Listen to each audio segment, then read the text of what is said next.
that you must always remain in control of all of your faculties, your emotional faculties, mental faculties, spiritual faculties, you know, financial, whatever it is that you feel that's a part of your life. You have to stay in control of these things. And do not surrender that control to any outside external source. This is the reason why mantras, decrees, affirmations, they don't work, because what you're doing is you're creating a sense of instability and lack of faith, no trust, no belief. For me, I say certainty of knowing, because when you take faith, hope, trust, and belief and combine them, they all operate off of the premise of assumption. See, I know I already have these things in my sacred space, so I don't have to worry about it. It's like the clothes right here. I'm already wearing them. I don't have to keep saying, affirming and confirmations and mantras and decrees, and all of these things have to be repeated like 37 times, 16 times a day.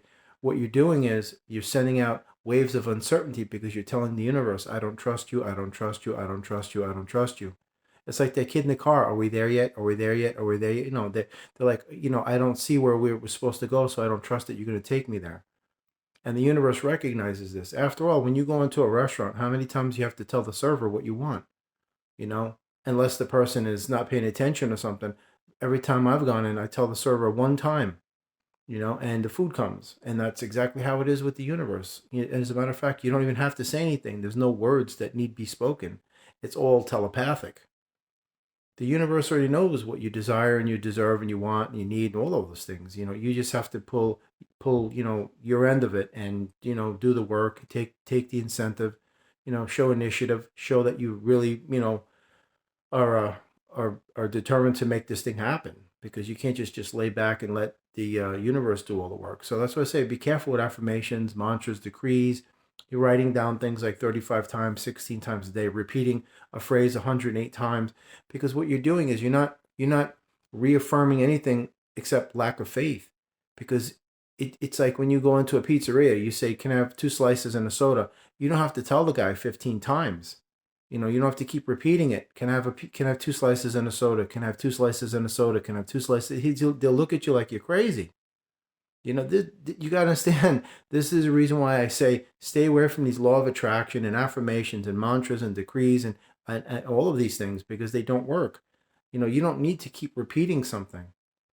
This just reinforces the fact that you don't have it. That's why vision boards are horrible, because you're actually confirming what you don't have.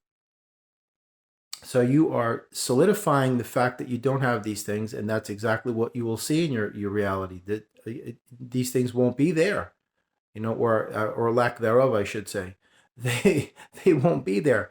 You understand? Obsession is a tether. Okay, when you obsess over anything, you're creating a tether, which is like a rope. So okay, now you have your energy that is the initial transmission, the initial point of transmission, and you have the universe that's going to help you. But you are the universe, the everything of everything. All right. So now you create this intention, you set it, and you don't send it. It's still on hold. It's like it's on the standby. So you're creating an obsessive tether, which is basically binding the hands of God, and making it making God just basically just nullified, making it incapable of helping you. You know, absolutely. So you have to learn to have a knowing and a certainty of knowing, unwavering knowing, like I say. But if you want to call it faith or hope, that's cool. I mean, whatever gets you through. But the fact is, if you're obsessing over this stuff, you're holding up the process. And these decrees and mantras and affirmations do just that. Basically what you're telling the universe is, I don't believe you. I don't trust you. I don't have faith. I don't have hope. I don't buy into this. I think it's all just a bunch of made up space nonsense, a bunch of mumbo jumbo, pretend make believe. And I'm just, because everybody else is saying affirmations and mantras and decrees, so I guess this is what I have to do. But you guys need to think for yourselves, man. You folks need to think for yourself. You can't follow this stuff, because it's designed to do what it's supposed to do, and that's to frustrate you and tire you out, and get you to just become disenchanted and disillusioned by this whole process, because that's what it's designed to do. It isn't designed to do what they're telling you it's going to do, because it won't. You're an equivalent to something, and that's it. You maintain that energy, and then boom, that's it. And by maintaining energy, what I'm saying is you have to already know you have it, and just forget about it. Set your intention, send your intention, release it, and just forget it. Absolutely, honestly, wholeheartedly, unequivocally, forget about it. Just I got it already. It's like your car in your driveway. You don't obsess over your car in your driveway. I hope my car comes. I hope my car comes. I hope my car comes. I hope my car comes. But you got it already. The universe is like, oh, you're just reinforcing the fact that you don't have trust or faith in us. So says the universe to your soul. Imagine if a friend of yours, you asked a friend of yours, listen, I need your help. Could you come over at 1 o'clock? Oh, okay, I'll be over. Then you call him again and again. I need your help. And the guy's like, listen, I already gave you my word. I mean, how many more times do you want me to tell you that? Yeah, I'm going to be there. Don't worry about it. If you have faith in me, trust me, I will be there. And it's 10:30 and you're calling every second. When are you going to come? When are you going to come? When are you going to come? When are you going to come? After a while, the guy's like, listen, I don't have time for this stuff. Find somebody else. And the universe is no different. So you got to recognize these subconscious blockages that they implant in your mind to get you to do these things like mantras and decrees and affirmations. How many times do you feel that you need to say something to God before God listens and honestly understands it? You don't even have to say it once. You're talking about the creator of all creation. Do you honestly believe that you have to tell God, source, 160,000 times, 17 times a day, the same thing? Think about it for a minute. When you place your order online for something, how many times you have to place that order before that order comes? It's only a one-time deal, unless it comes broken or, somebody stole it off your stoop or, they accidentally sent you the wrong thing. Yeah, that's a given, but, that happens. That's human error.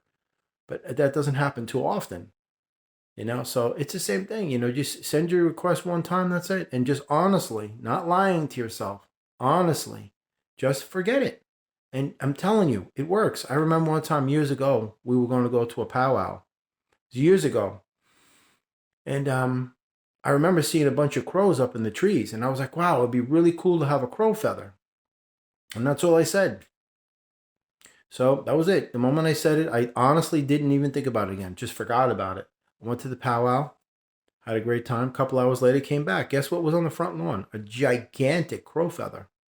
And I realized that the whole process of manifestation, it's not about struggling with affirmations and mantras and decrees and the law of attraction and all the pineal gland, the chakras, the third eye, and all of these things they have you do. They're just deliberately bogging you down and preventing you from receiving what you deserve.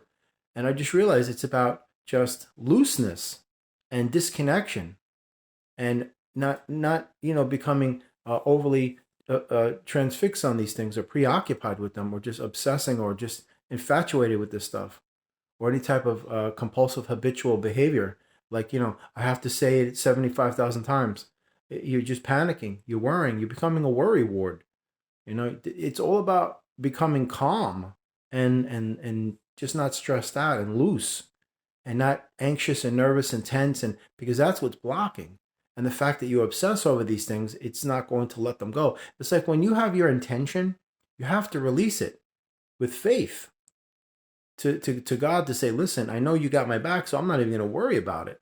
But what you're doing is this: I'm not going to let it go because I don't have faith in you. I don't believe in you. I don't even think you're real. This isn't going to happen. I don't buy into this. That's what you're doing.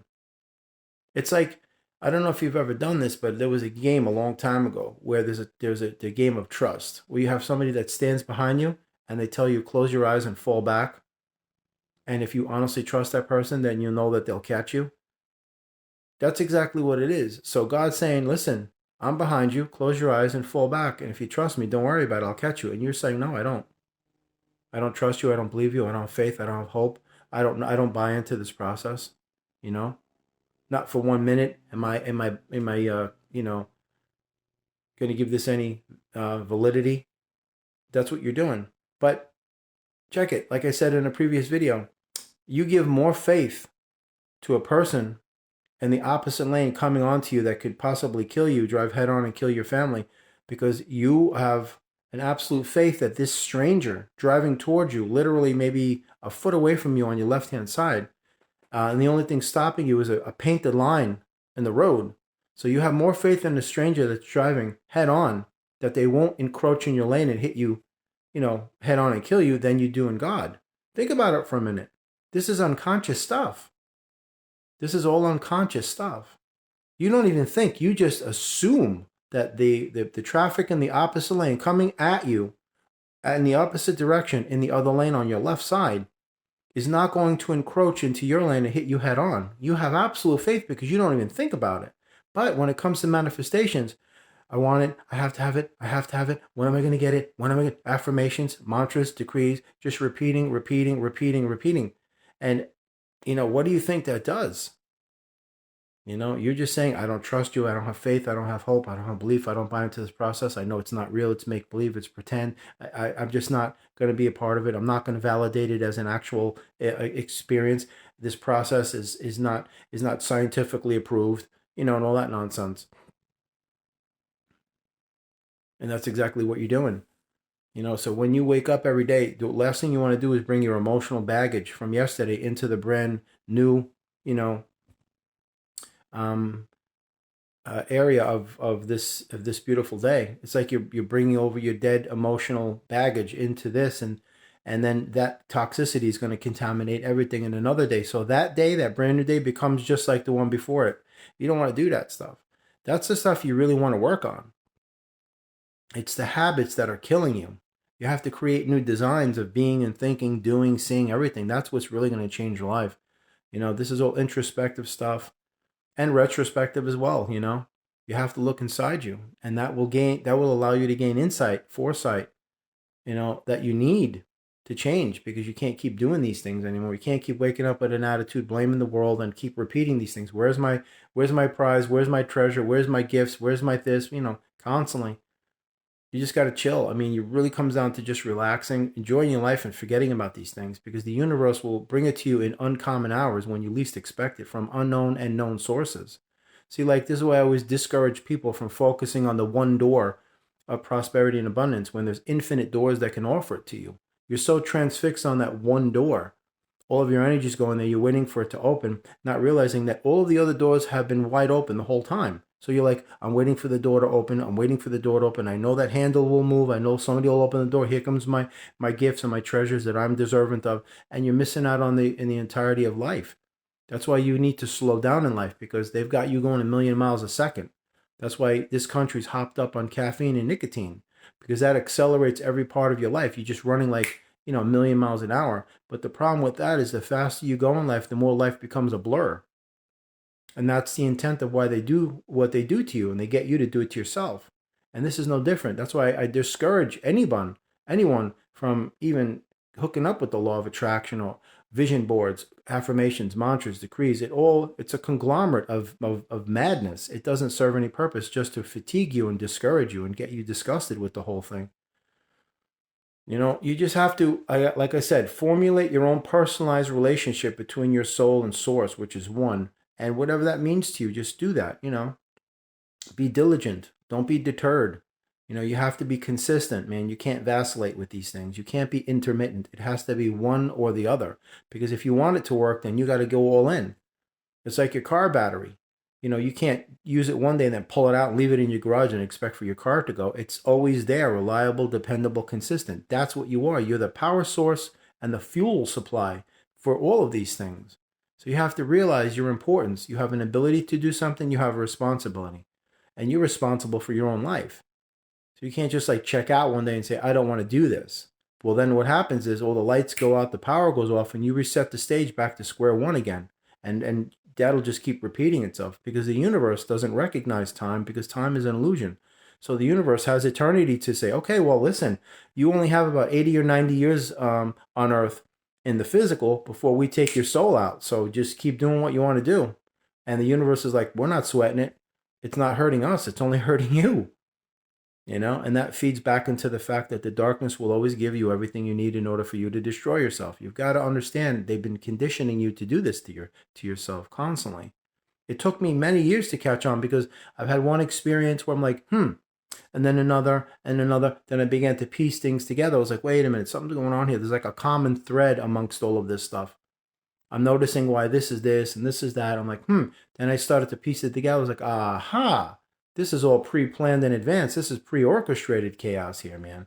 They get you to do it to yourself subliminally. You're not even catching it. You just accept it at face value. That's how you let it in, because it's so undetectable. These are invisible invaders, man. These little subliminal programming messages, mantras, decrees, affirmations, law of attraction, pineal gland, third eye chakras, the twin flame phenomenon. It's all nonsense. You're going to meet a lot of people in life. Some people are meant to go with you a partial way in your journey. Some people are meant to go the remainder of the road. It's just that simple, you know? And then if you're lucky, you get that one person that you guys click with super amazingly crazy, and then that's it. Then do what you guys want to do.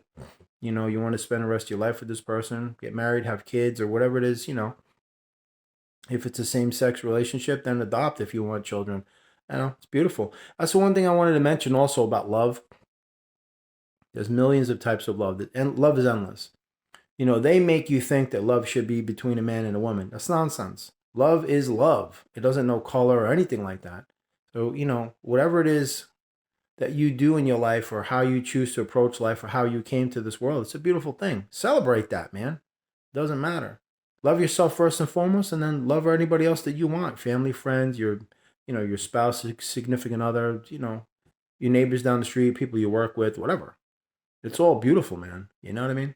But anyway, let me cut this video short and saying you just drop those mantras and decrees and affirmations, because it's the same as a vision board and law of attraction. They all marry together, and it's all designed to fatigue you and frustrate you and discourage you. All you have to do is just put an intention in your sacred space, your what you call an imagination. Know you have it. You don't have to assume any feelings of the wishes already being fulfilled. That's nonsense too. Because what you're doing is you're playing pretend games again. The universe recognizes everything, and you're being disingenuous if you're playing pretend games. You just say, listen, I know I have it. Just honestly convince yourself that you have it. It's not hard. Just because you can't see it doesn't mean it isn't there. I always use the wind as an example. You got to know you have these things, because this is a metaphysical universe. The only reason why you can see this earth is because it's lower and slower in vibration, but this is still a byproduct of the metaphysical. It's just a lower aspect of it, and slower, more dense. This is a terrestrial environment because of the frequencies are so low and slow. This is extremely low energy frequencies and vibrations that are done in such a way that allows the five senses to detect everything. Like your angels, they're with you right now, but you can't perceive them because they allow you to know their presence. Just like an orb you catch on camera. You don't, oh, look what I caught out of nowhere. No, that spirit orb is a portal. They allowed you to take a picture of them. You don't catch a spirit off guard. You know what I mean? They're allowing you to do these things. Trust me, they're a million steps ahead of you. They already know what has happened long before it's transpired in the physical, because what you refer to as a present is actually the past. That's why you have people who can predict the future, because the future has already happened. How could you predict something that has never happened? You can't. That's why I'm saying, you guys, ladies and gentlemen, brothers and sisters, you guys need to seriously just catch on to what this is. This place isn't what you think it is. It's not. They get you to do things to yourself that bog you down and tie you up. It doesn't have to be that way. And I've fallen prey to this stuff for many years. It took me a long time to get where I'm going. And sometimes it still creeps in. I'm still a work in progress like you. I'm not like a Captain Perfect, like he's got his life together. I strive to be him. Strive to be yourself. I don't want anybody looking up to me as like a role model or anything like that as far as my YouTube viewers are concerned. Look to yourself as a role model. I'm a messenger, giving you a message, letting you know that you are the teacher in your own life. You are your own role model. Aspire to inspire yourself to rise. And hopefully this is conducive to allowing that process to happen. That's the whole premise of this channel. But anyway, have a blessed day. And listen, just relax. Stop stressing. No more nervous breakdown. No more panicking and fear. That stuff is subconscious blockages. That's why they implant them in you, because they know how they work every time. Because they work so well, they're not going to change the tactics in midstream. The paradigm never changes because people never change. They're predictable. And when something is predictable, you can control it because you know exactly what it's going to do. You have to be unpredictable. That's why they don't want you to be an individual. They want you to conform to a mass assimilated collective unconsciousness of nameless, faceless numbers, aimlessly drifting through life with no ambitions, no goals, no hopes, no aspirations or desires. All they just want to do is have sex and get paid. And that's it, and that's pretty sad. That's an existence. Thriving is far more than living. Existence is less than survival. Just thrive, man. Absolutely.